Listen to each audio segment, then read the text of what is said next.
ఒక చిన్న కథ. ఒకానొక సమయంలో ఒక వ్యక్తి సంసారం పైన విరక్తి కలిగి, కారణమేమనగా సంసారం జరుపుకునేటువంటి ఒక ఆర్థిక శక్తి లేకపోవటం చేత ఇల్లును వదిలి రాత్రి బయట వెళ్లిపోయాడు. కానీ అంతో ఇంతో కొంచెం ధనం సంపాదించుకొని తిరిగి ఇంటి మార్గం పట్టాడు.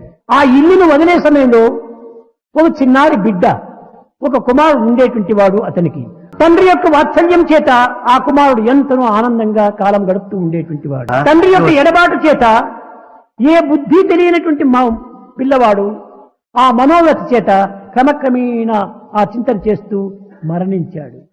కొంత ధనమును చేతిలో పట్టుకొని ఈ తండ్రి తిరిగి తన గ్రామానికి వస్తున్నాడు. ఈ లోపల పెద్ద ఉరుములు మెరుపుల చేత వర్షం ప్రారంభమైంది. ఈ చీకటిలో గ్రామములకు ప్రయాణం చేయటము మంచిది కాదని పక్క గ్రామంలో ఒక చావిట్లో నిద్రించాడు. ఆ పండుకున్న తక్షణమే అతనికి గొప్ప స్వప్నం వచ్చింది.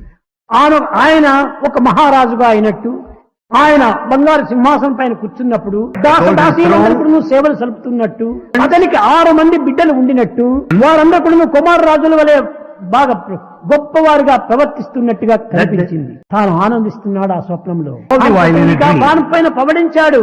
ఏ చింతనూ లేనటువంటి నిశ్చింతుడై ఉన్నాడు. ఈ లోపల పెద్ద ఉరుమింది. తక్షణమే లేచాడు, చూచాడు. అయ్యో, ఇంతవరకు నేను పవడించినటువంటి యొక్క హంసతూలిక పాన్పు ఎక్కడ పోయింది?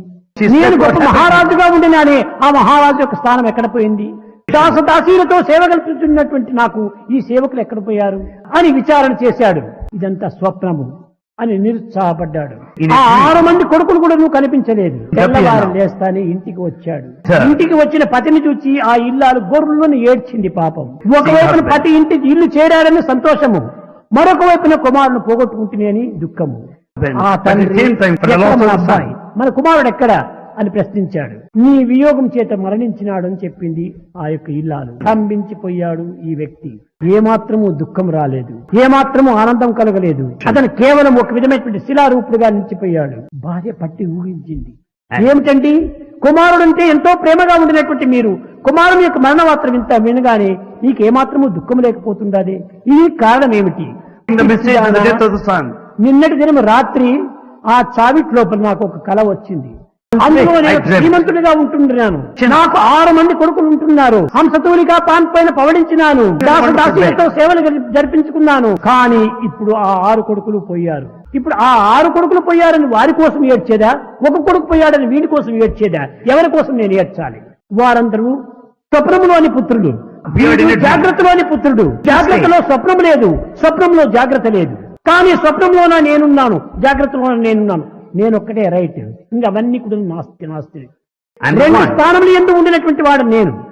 నేను ఆమ్ని ప్రెజెంట్, కానీ అవన్నీ కదిలిపోయే మేఘంలే. అప్పుడు తెలుస్తున్నాడు జగత్తంతా మిథ్యము అని. ఈనాటి మానవుడు సరి అయిన ఆనందాన్ని గుర్తించాలంటే 3 మార్గంలో మనం సరైన అన్వేషణ జరపాలి. మొట్టమొదటిది తెలుసుకోవలసినది తెలుసుకోవాలి, వదలవలసినది వదలాలి, చేరవలసినది చేరాలి. ఈ మూడింటితో మనకు నిజమైన ఆనందం లభిస్తుంది. తెలుసుకోవలసినది ఏమిటి ఈ జగత్తు? ఎంతకాలం నేను ఉండగలను? ఏమి అనుభవిస్తున్నాను? మన కనుముందుగా ఎంతమందో పోతున్నారు, ఎంతమందో పుడుతున్నారు. జగత్ రావటం పోవటం జరుగుతుండాలి. కనుకనే ఈ జగత్ యొక్క తత్వము ఇది వచ్చిపోయేటువంటిది అని తెలుసుకున్నప్పుడు మనకు ఆనందం వేస్తుంది. కానీ వదలవలసినటువంటిది వదలాలి. ఏమిటి మనం వదలవలసినటువంటి? కేవలం ఈ భ్రాంతి, సత్యము కానటువంటి దానిపైన మనం సత్యమని విశ్వసించి దానిని గట్టిగా పట్టుకొని అనేక విధమైనటువంటి బాధలకు గురి అవుతున్నాము. ఏదో నన్ను మాయ పట్టుకొని పీడిస్తుండాదని, లేక నన్ను దుఃఖము పీడిస్తుండాదని, ఆ యొక్క దుఃఖం నన్ను వదలటం లేదని మనం భావిస్తుంటాము. దుఃఖానికి ఏమైనా కాళ్ళు చేతులు కన్నులు ముక్కులు ఉంటున్నాయా? నీకున్నాయి కాళ్ళు చేతులు ముక్కులు కన్నులు. నీవు దానిని పట్టావు కానీ అది నిన్ను పట్టలేదు. బాధించేటువంటిది దుఃఖము కాదు. నేనే దుఃఖమును బట్టి బాధపడుతున్నాను, నా అజ్ఞానము అనే ఈ అజ్ఞానాన్ని వదలాలి. అప్పుడే మనకు ఆనందం. చేరవలసినది ఏమిటి? ఎక్కడ నుండి పుట్టితమో అక్కడికి వచ్చి చేరిపోవాలి.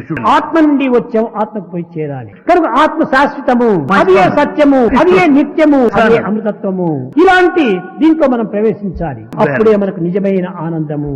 కనుకనే తెలుసుకోవాల్సింది తెలుసుకోవాలి, వదలవలసినటువంటిది వదలాలి, చేరవలసిన స్థానం చేరాలి. అప్పుడే మనకు ఆనందం ప్రాప్తిస్తుంది.